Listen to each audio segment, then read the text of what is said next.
Lighthouse for Life family. Lisa Care here with some of the March highlights. We're grateful to say that we're able to provide training to over 350 people in the month of March, from students to law enforcement to church members and universities, as well as celebrate 70 days that our resident has been with us now at Kara's home. We've enjoyed getting to know her so much and watching her grow in her newfound faith in Christ, as well as her love for God's creation, the baby birds that have just hatched outside her classroom window, and her care now with horses, and just so much more in her healing journey. So join us in prayer as we get ready to welcome a second resident in, hopefully here in the next couple of weeks. And then also for survivor support for the 13 individuals that we walked with in their healing journey this last month, 6 of which either have stayed with us or were returning, and then 7 brand new ones that we got to connect with.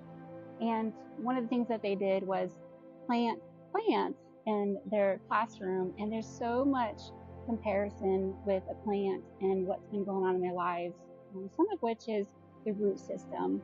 You know, if a root system has been in a hard soil, it doesn't mean that it's easy to just uproot and to be replanted in good soil and good space. And there's a lot of entanglement that goes on with that root system. So just pray for our ladies as we help them learn how to untangle the root system and get planted in good, healthy soil, and realize that there is a space for them to thrive as God has created them to. So thank you again for your ongoing love, support, and encouragement, and blessings to you all.